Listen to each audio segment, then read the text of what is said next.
Hello and welcome to the Dynamo Football Book Club. My name's Alistair Bond and I'm joined by my co-host, a descendant of kings, Johnny Coughlin. Johnny, what king are you descended from? The High Kings of Munster, according to my some family tree thing. Well, you told me to put this in, Johnny, so I thought you I know it. I never. I'm sure you listeners, he did. He goes, why is it relevant? I'm descended from kings. He's a liar, listeners. Well, anyway, it's a nice segue because this week we are doing the king of soccer, the king of all, Pelé. Pelé, my story. Rivelino para Jair, correu pela ponta esquerda, saiu o Paquete, passou por ele, lança a pelota Pelé, Pelé dominou, Carlos Alberto está livre, correu, Carlinhos, atirou,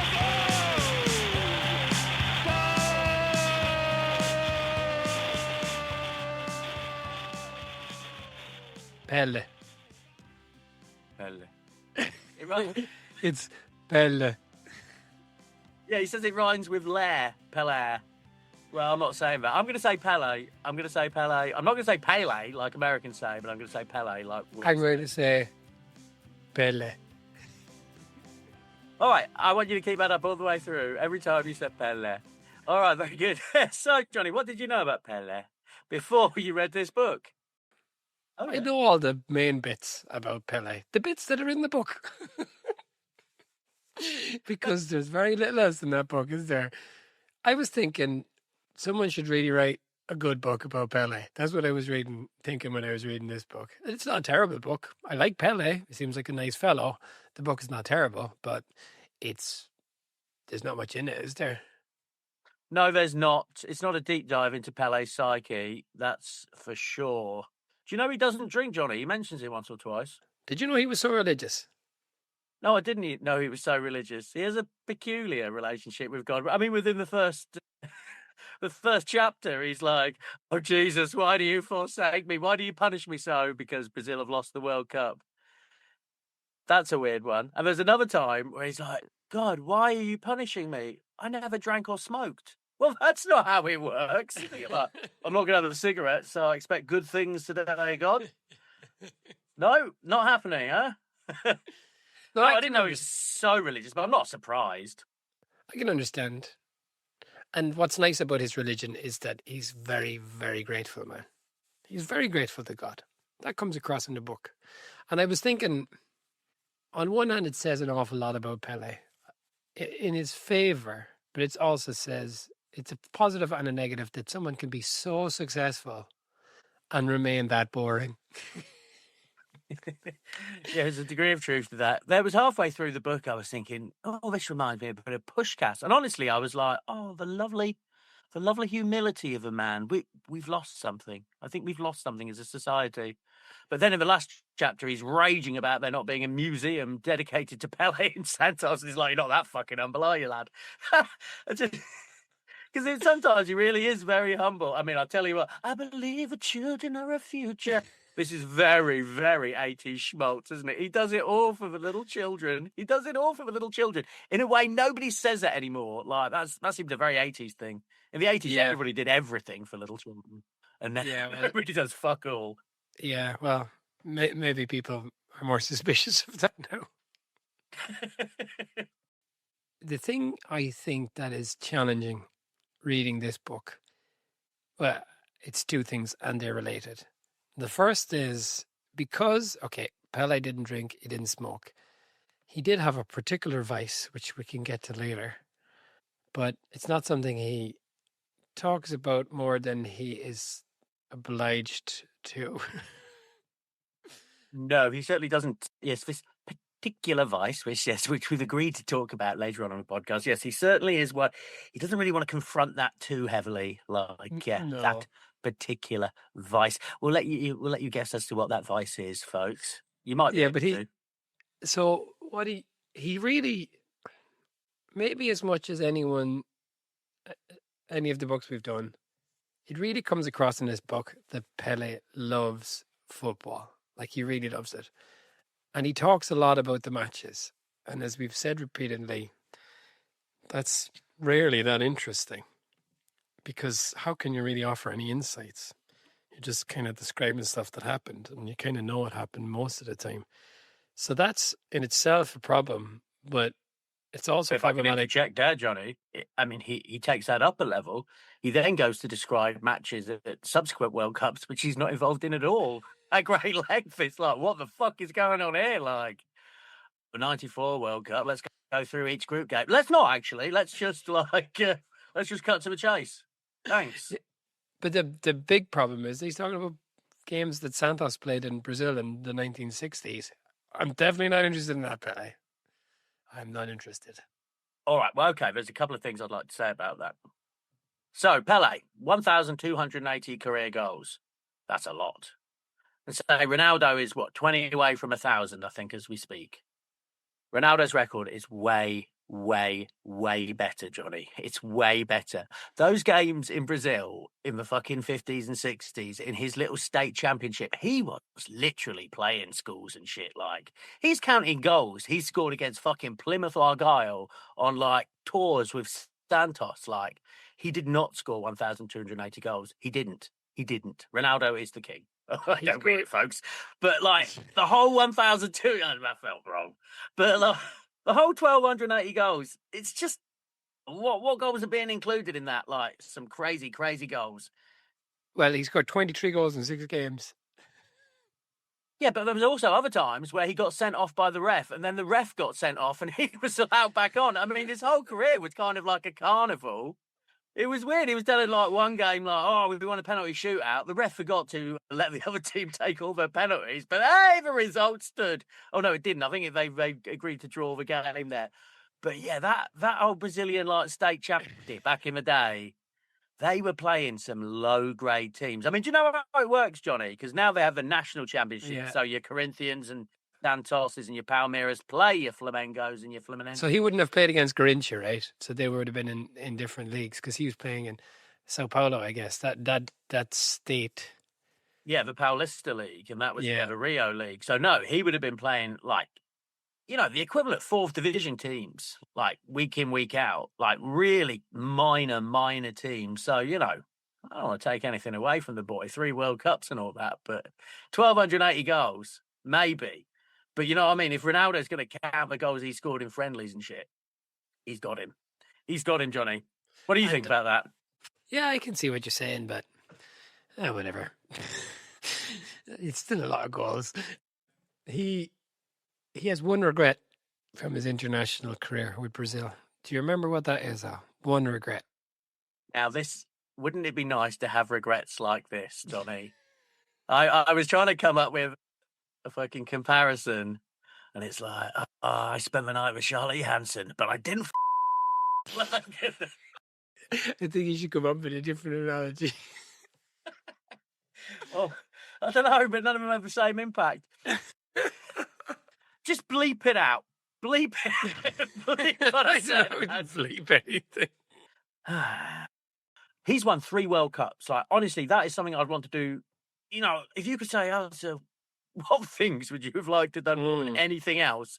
I would say pretty much that. Yeah, so I guess it'd be the equivalent of saying that, like, you've been a rock star, but you'd never got a number 1 in Belgium or something like that. For all of your golden records and your platinum records, you never made the top 5 in the Netherlands. That's kind of the equivalent of. All right, there we go. All right, so I can. Doesn't come across as something. It's not shocking. That's why. All right. Well, yeah, I'll let you work that out in the edit. But anyway, the point being is he wanted to score a bicycle kick in the World Cup. Oh, but he never got to do it, boo. You won 3 World Cups, you greedy bastard. Oh, but that's how he ends his chapters. Like, some people may say this is crazy, but this is my regret. Oh, yeah.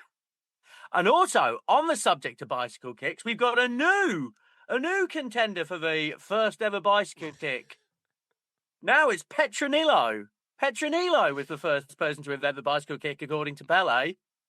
I put it to you, Johnny, nobody fucking invented the bicycle kick, and that it's just a reaction that should a ball be travelling about head height with your back to goal, anyone's going to try and do that at any time.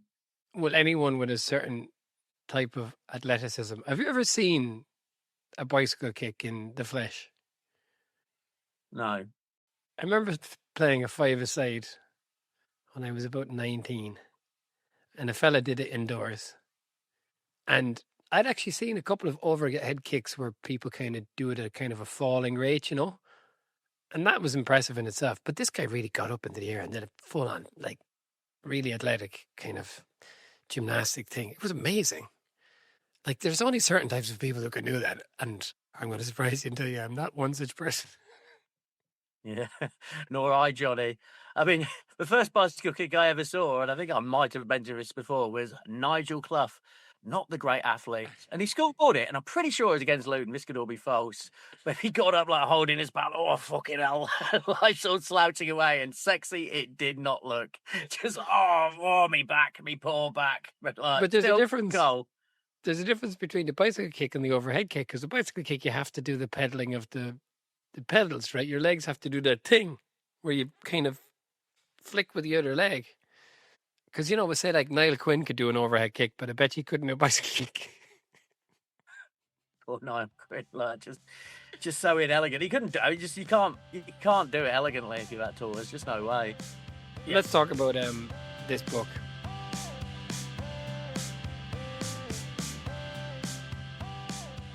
He's born in 1940, so we're going way back when. And I suppose what we want to talk about, what Pelé is his name. He's from, first of all, before his name, he's from near Rio, but he's kind of a country bumpkin. Yeah, very much so. Yeah, still loves his farm out in the sticks. That's Not the farm, being best. His ranch. He's a cowboy. Are Brazilians into that whole cowboy thing? That's the thing.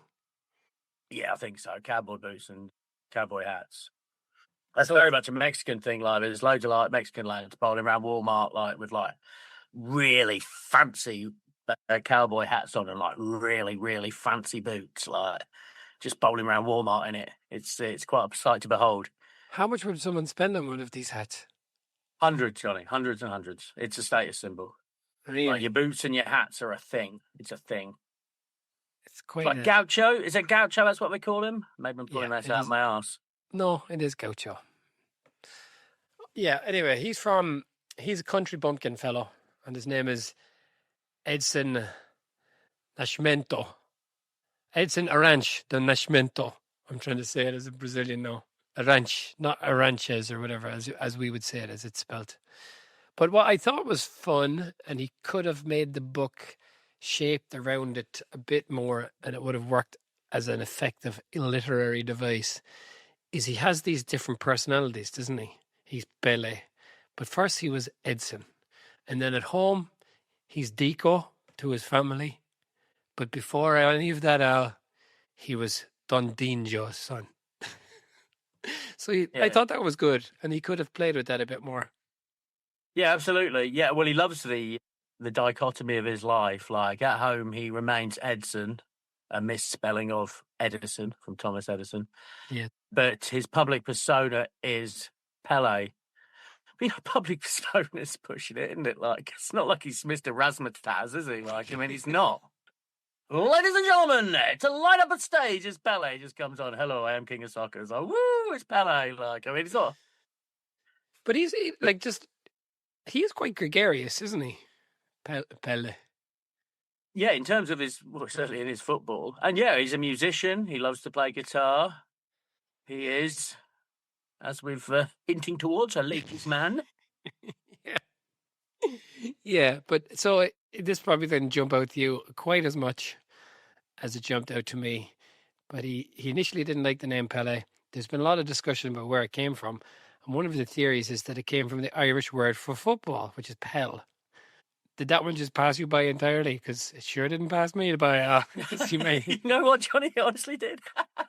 How the fuck would that come about? No, but there's another explanation anyway, isn't there? Which he goes with. Yeah. But let's explore yours, Johnny. So an Irish came over. So he says it in the book. He says there's various theories. One of them was that it was from the Irish word for football. I was thinking, is that likely in Brazil in 1940, whatever? But he This is thinks what I'm that, trying to interrogate, Johnny. Like, how would that theory even hey, get don't started? ask me. It was in the book. But, well, will you reveal the real reason he's called Pelé?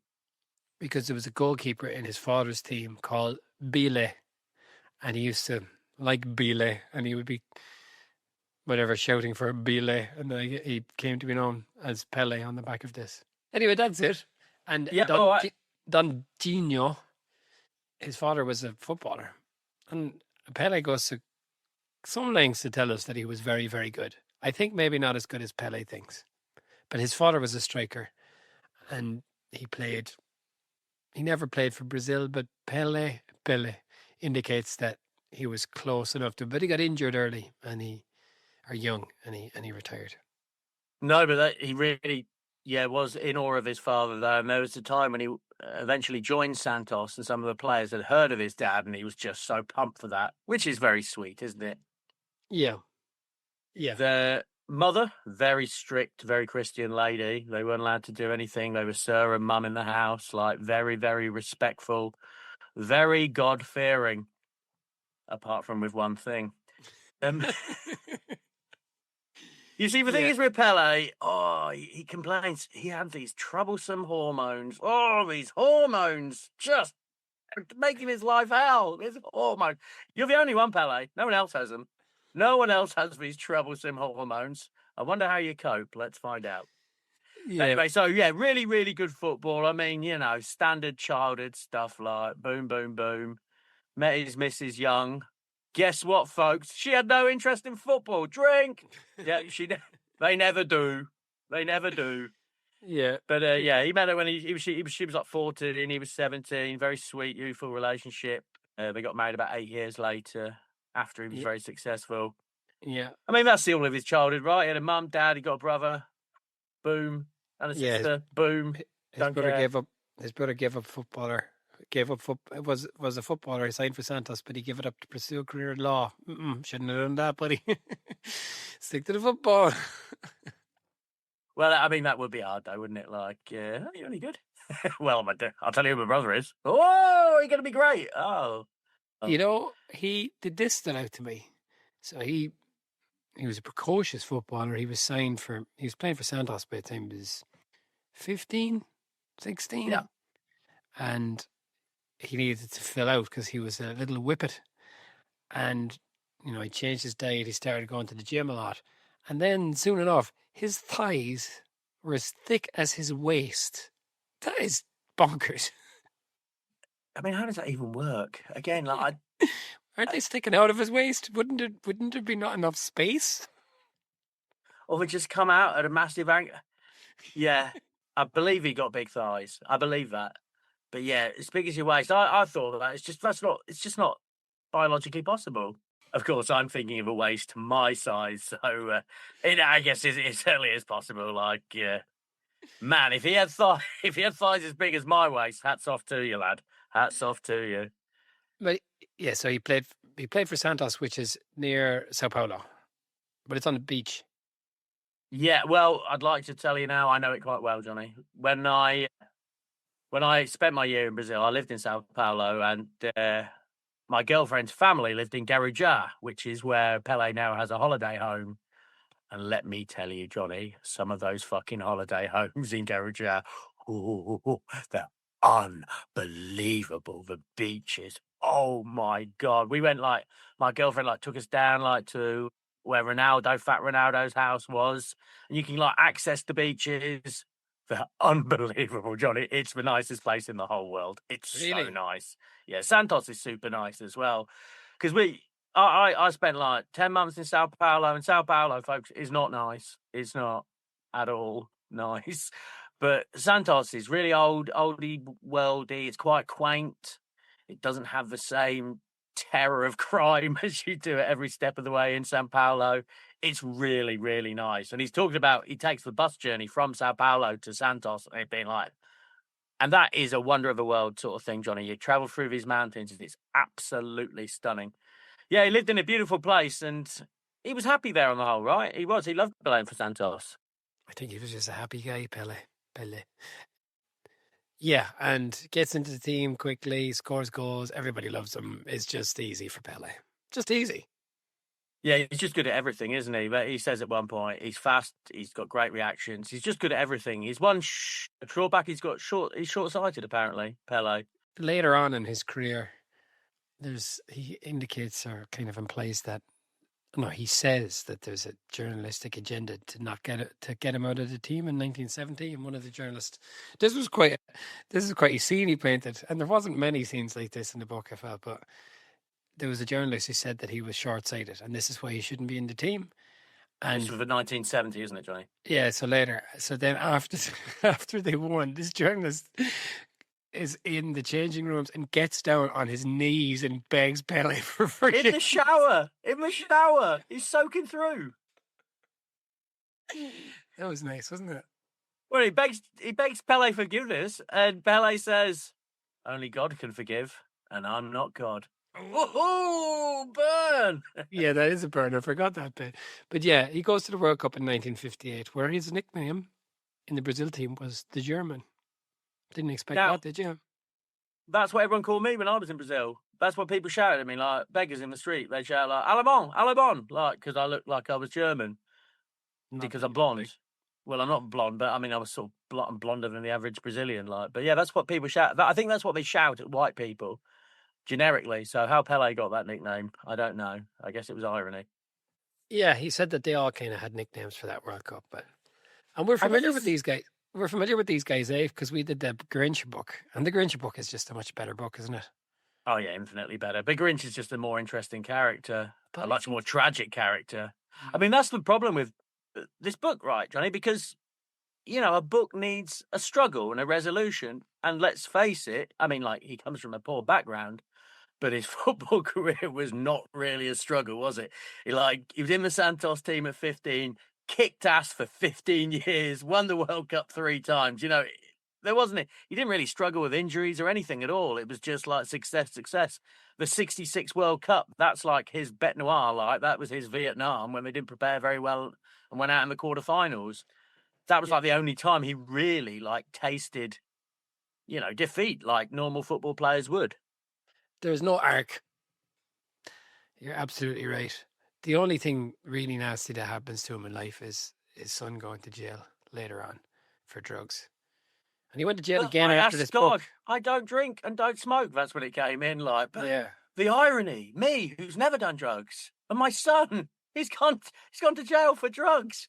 And then did you see when he was let out of jail? It was like his son admitted himself into a drug rehabilitation center. Oh, well, big man for marijuana usage. Bollocks! Bollocks as if for marijuana usage. Who goes to rehab for weed? Come on, you live in Brazil, mate. You think we're going to buy that? Bollocks! Oh, I just can't stop smoking weed. Got to go to a rehab centre. I mean, it's so laughable. Absolutely ridiculous. He went to jail again. He was sentenced later to 33 years for laundering money for, big drug syndicates. That was reduced to 12 years. And he's out now, but that was later after the book. 33 years. My God. Like, if you are Pelé's son, I'm sure it's not always easy. He himself was a footballer, a goalkeeper. So I'm sure there was a lot of pressure on him and all the rest of it, but you don't need to be doing that. You don't need to launder money for those boys. No, I guess he was trying to prove himself. I mean, yeah, it's a very sad story. It really makes Pelé really, really sad. And yeah, it's a terrible story. And people shouldn't make Pelé sad. No, because that's it. Bottom line, I mean, again, he's a good egg, isn't he, old Pelé? He's a good egg. He likes a pound note, and he has one voice. Yeah, he has a certain voice. Yeah, but no, absolutely. And I think through all of that, it does say something about him. Through all of that success, that he seemed to kind of maintain a certain sense of himself. I was in he's consistent. He never went off the rails. He didn't drink. He didn't smoke. He did those erectile dysfunction ads, which came up in the book, which was fun.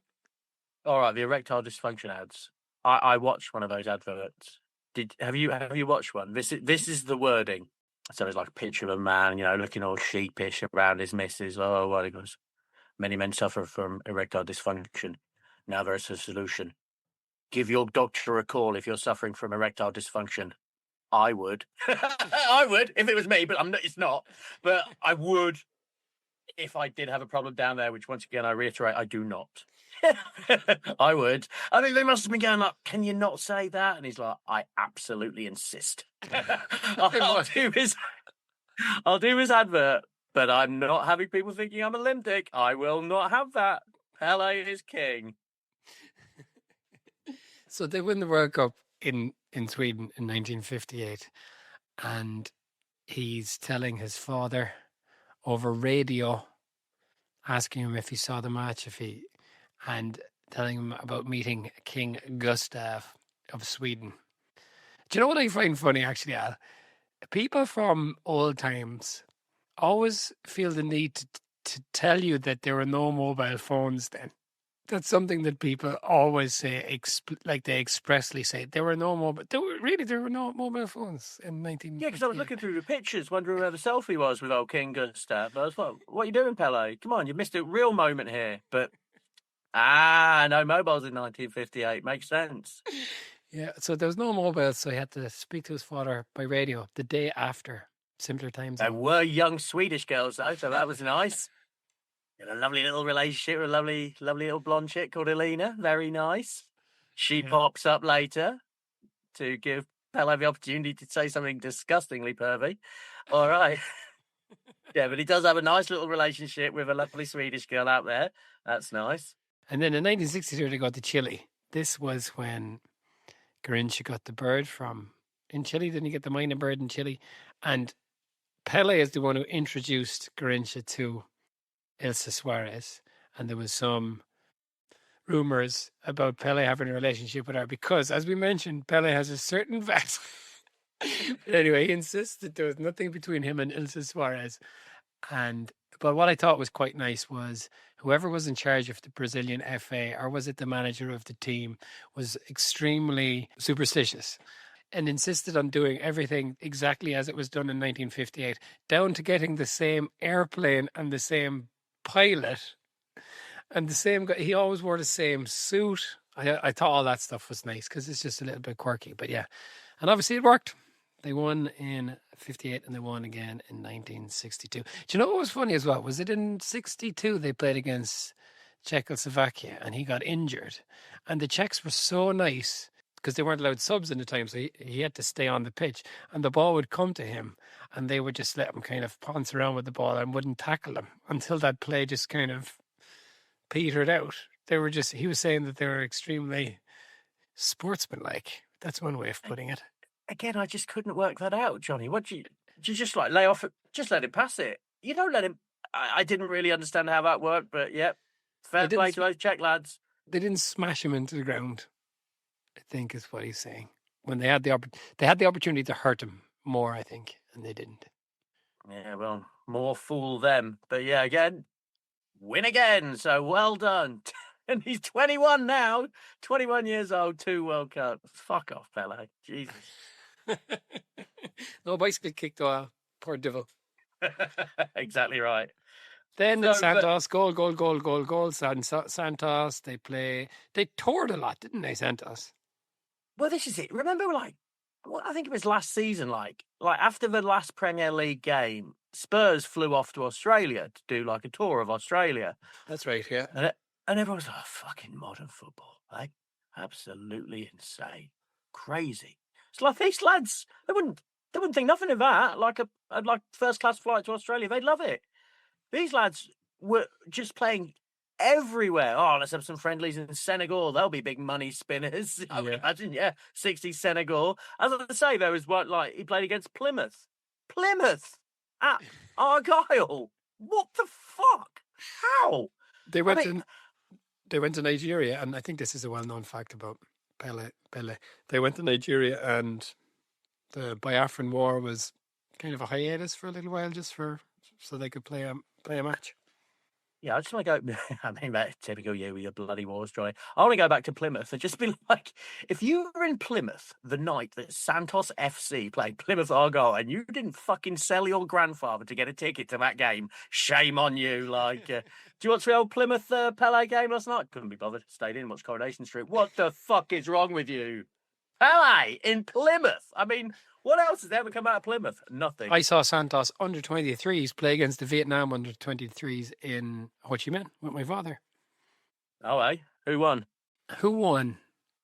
I'm going to say Santos won, but I can't remember. I'd imagine. And then, as you said, 1966 World Cup was a farce, right? And they should have won. They were way better than England. That's what I took away from everything. What? But it was just bad organization from the Brazilians. It was what done for them. They got beaten by Eusebio. That's what happened, wasn't it? Oh, yeah, that's right. But really, they got beaten by the Brazilian FA because they didn't let the Beatles play for them. The Beatles apparently loved football. There's absolutely no evidence of that in any of their lives, right? At all. But apparently they wanted to come and play for the Brazilian team, but the Brazilian FA wouldn't let them. And that's why they didn't win the World Cup. That's why Ireland haven't won the World Cup. You never got Westlife out there playing football, Mark. We've never had the Beatles come and perform for us, for the team. Oh, just a couple of quick things like on that. So, yeah, Pelé never ever played at Wembley. That's wild. And Pelé was never captain of his team. I did think that was interesting. It didn't take penalties as well. Yeah, he didn't take penalties. That's not. Imagine how many goals. Well, as he says, how many goals would he score if he took penalties? Well, you don't count them anyway, so it doesn't really matter how many he would have scored. Although his 1,000th goal was Paladinia, it's a penalty. And what's that? I can't remember. I wrote it down. A Paladinia. Well, oh, that's where you do the stutter step, right? It's yes. The stutter step. That's what yes, yeah. That's what it was. And it was invented by Carlos Alberto. Oh, Carlos Alberto. That's another man whose marriage Pelé ruined when he when he introduced him to Teresina Sodre. Yep, and he subsequently left his wife. Yeah. Pelé's hormones were spreading to his teammates like those troublesome hormones are.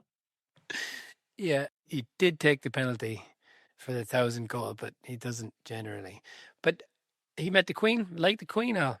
She said that she was a Liverpool fan, which huge if true, Johnny. Huge if true, It's not, apparently. I checked. I think she just probably named a team that she knew.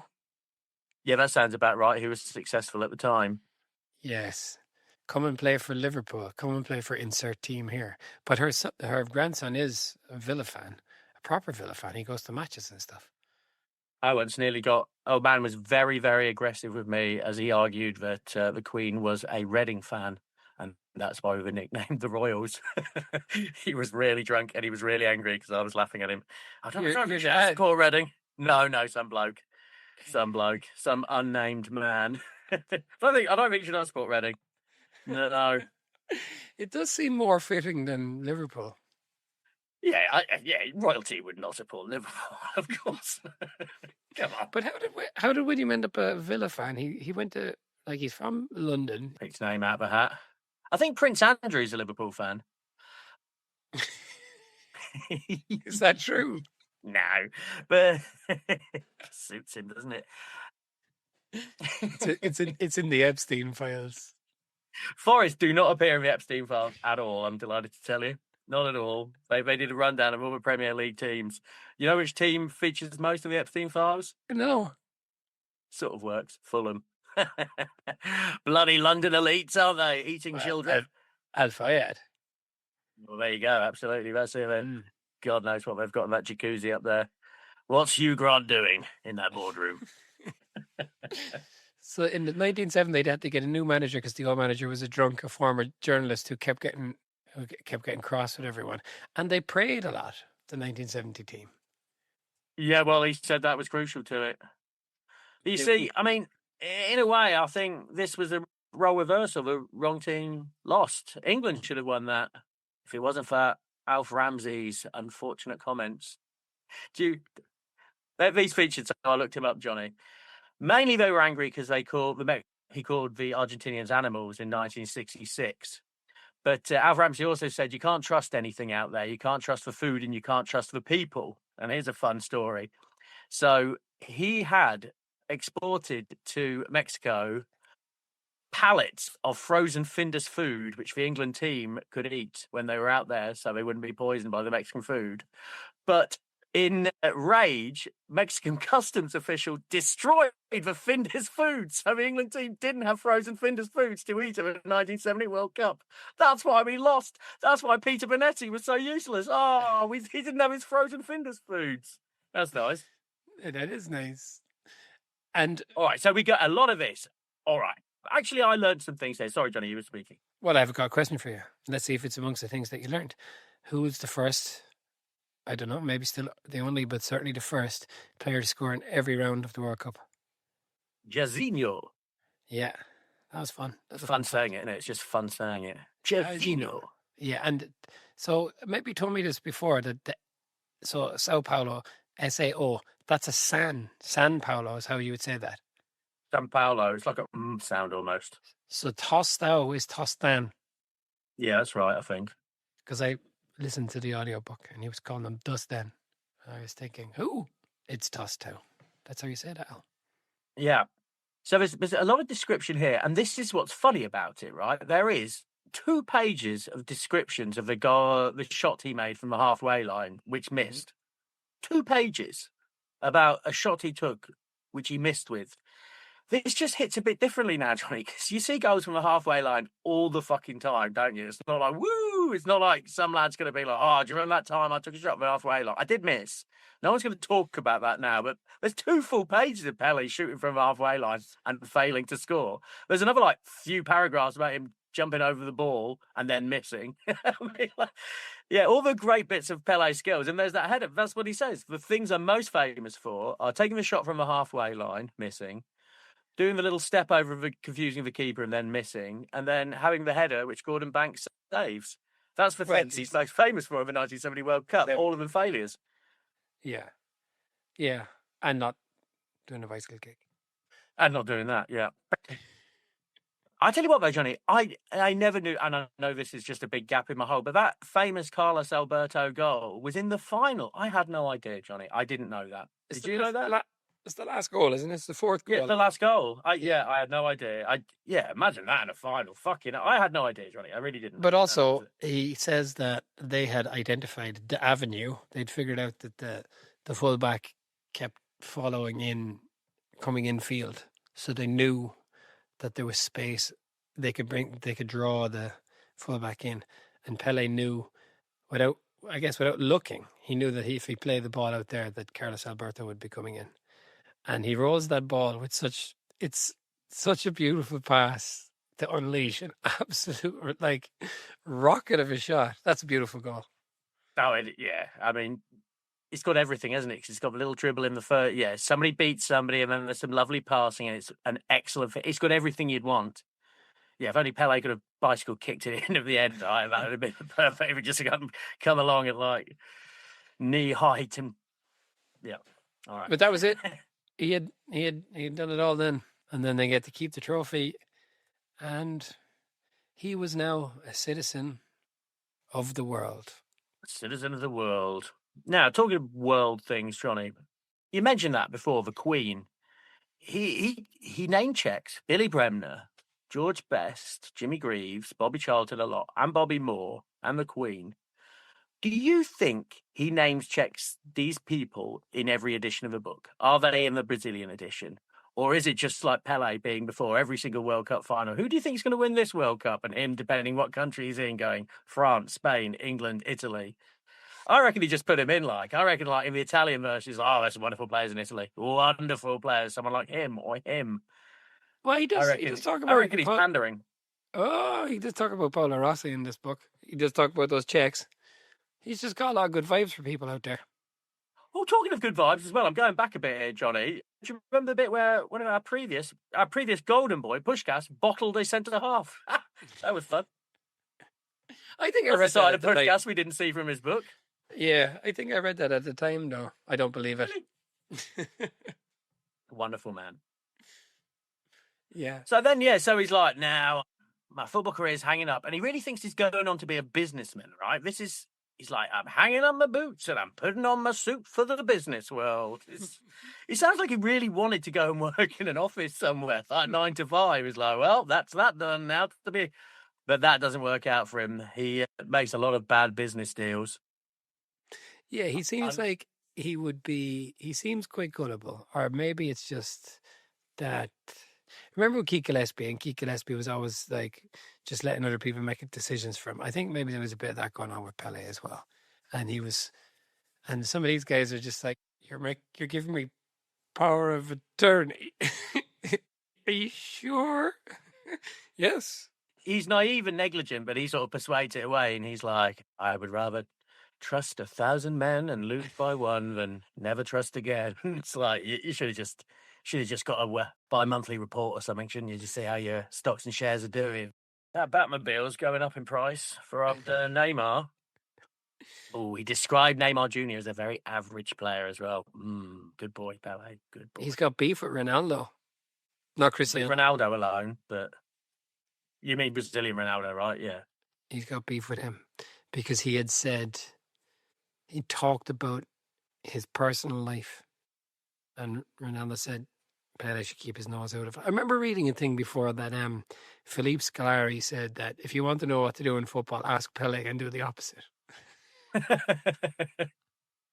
That's nice. Yeah. But yeah, that's it really. He goes to play for Cosmos, which we know, of course, himself and Carlos Alberto, as you said. They go to New York, and he lived in New York then. He's kind of, as a citizen of the world, he was, and this is how the Escape to Victory came about as well, because that was a Warner's film, so that was part of that. And Sylvester Stallone wanted to score the winning goal. He insisted on scoring the winning goal in that film, and they said, well, Sylvester, you were playing a goal. It's not really, although is it that hard? Goalkeepers do score. What about Jimmy Glass? That's what Sylvester Stallone should have said. Yes, he should, but he didn't have an ability to look into the future. But yeah, he got his finger broken by Pelé. He tried to save one of Pelé's shot and broke his finger. So there you go. In your face, Sly Stallone. I used to like him. I don't know.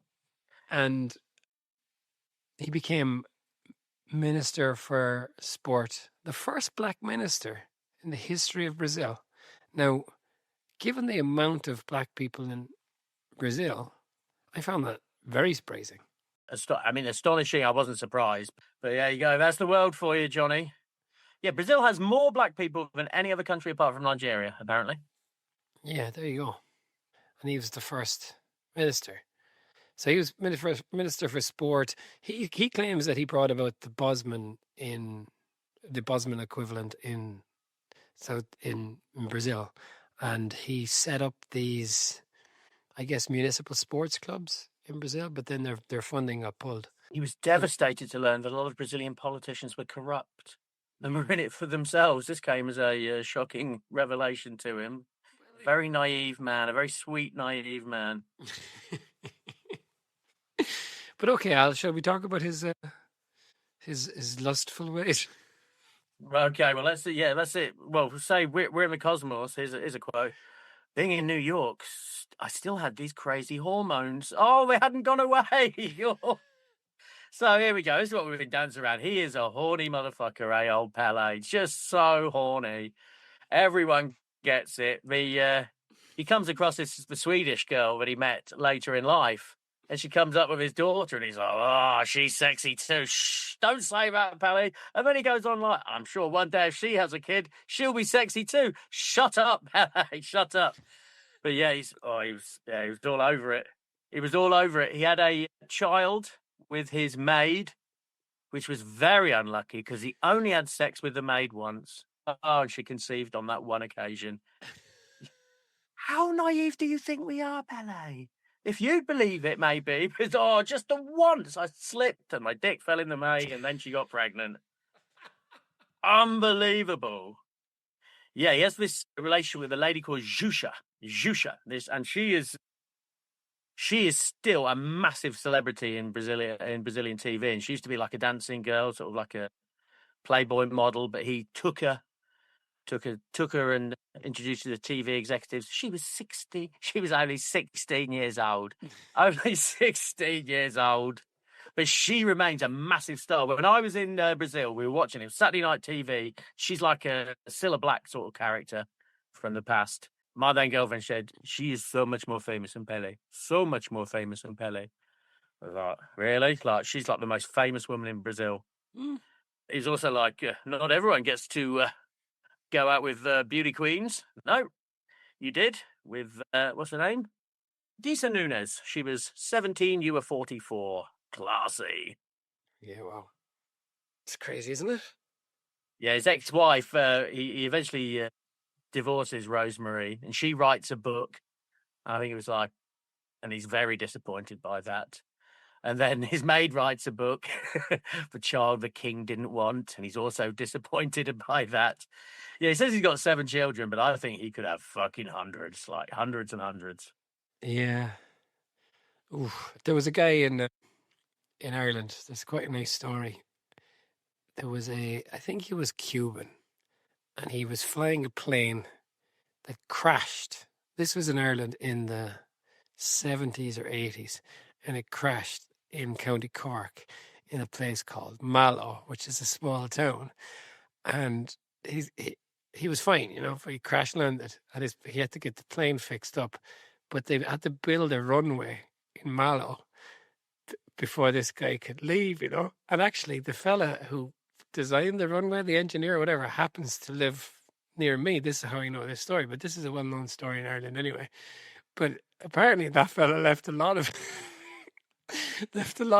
illegitimate children in Mallow before the good people of Mallow built him a runway and he could get the fuck out of there. Actually, mate, when you say he was Cuban, some suave, gorgeous Cuban lad crashing his plane into 70s Island. I've never seen the like, eh? Yeah, exactly. Yeah. There you go. So that was Mallow.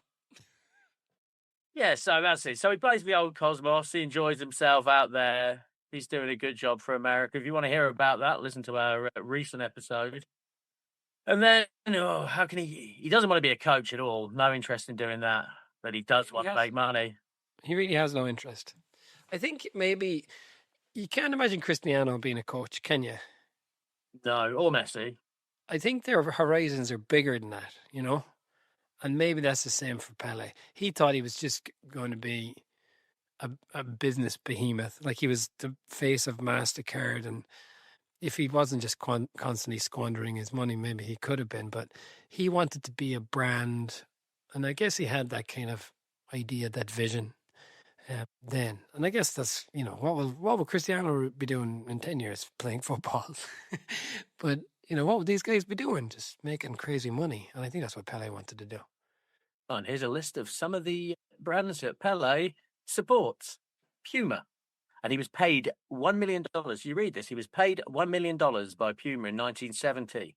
But the deal was every time before kickoff, he'd have to do up his shoelaces. So when the cameras zoomed in on him, they'd now have a nice picture of his Puma boots. Puma, Subway, Fly Emirates, VW, Pepsi, Amex, Viagra, Louis Vuitton, Hublot watches, Galazzo energy drinks, Samsung, and Pelé Cafe, which astonishingly, when Saddam Hussein was dug up from his bunker, he had a pot of Pelé coffee in there with him. So, wow. According to Pelé. According to... You can't spank that up, though, can you? I mean, there must be some record of that, like, yeah. Or as I could just say, you know, he had a Forest scarf in there with him as well, you know, a whole Saddam Hussein. Big Forest fan. He said that he had a bag of cash, was it like an AK-47 and a box of Café Pelé, which, if you have no water, must have been really, really a pain in the ass. Just to carry around this box of, like, you know, freeze-dried. He just had to be alert, though, didn't he? He was just eating granules, like, just to keep them away. Well, he's so Yarrick's come sniffing. He doesn't look alert when they pull him out of there. Yeah, so there he is, eh? I mean, a decent egg, a horny egg, but a good guy. Yeah. I like Pelé more now than I did before the book. I started reading the book. Yeah, but it started with the Cosmos book, right? He came across in that as a decent guy. We didn't know he was quite as lascivious as we now know him to be. But yeah, everyone was horny in the old days, right? Because you could get away with it. It was fine. Like, did you know back then they didn't have camera phones, Johnny? So you could get away with murder. Yeah. Yeah. Anyway, that's it. Yeah, I like Pelé more. I think the book was pretty lame, but I still like him more. Yeah, the book did exactly what it said on the tin. It certainly wasn't an interrogation of his lifestyle, but I guess I did know everything about Pelé, really. He played his whole career for Santos. He played for New York Cosmos. He won 3 World Cups, and then he went around the world telling everyone they were going to win the World Cup. And he doesn't have erectile dysfunction. He does not. He does not, to his dying fucking day. Here's a quote I'll leave you with. This is a quote from Pelé. Nick Barmby is up there with Zinedine Zidane, Paolo Maldini, and Ronaldo. I look for crazy quotes. That's the craziest one I could come up with. Like, Nick Barmby. You tell me he didn't want to go into coaching with a night like that. He can spot talent, man.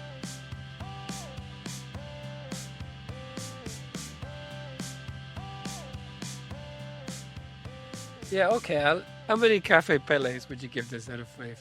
I would give this 3 illegitimate children out of 5 illegitimate children. Yeah, okay. I was going to give it 2.5, but I think I will give it 2.5 because that is my standard thing. 2.5 illegitimate children out of 5. I often wonder how these rating systems rate. What did I give Keith Gillespie's book? I probably enjoyed this more than Keith Gillespie's book, and I suspect I gave it more than 3. But there you go. Yeah, three illegitimate children. Yeah, that's it. That's Pelé for you. Really good at football. Really, really randy. And I dispute 1,280 goals. This book was part of our World Cup series from the Dynamo Football Book Club. So next week we have a 1950s draft. Who do you think you would pick first if you win the coin toss? I think we should do a snake with that. So if you win the coin toss, you get the first pick, but then the next person gets to pick twice, and then it goes back to you. So it gives you a bit of a thing because, yeah, we all know who's going to get picked first in 1950s, don't we? We all do. Yeah, I know, fucking Bobby Charlton.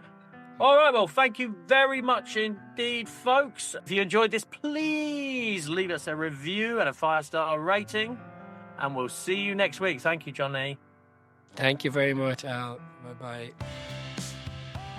Pelé. He's still searching for the ultimate goal. And indeed, Pelé continues that search. Against Miami, he once again reached the heights, somersaulting through the air to score spectacularly with a bicycle kick.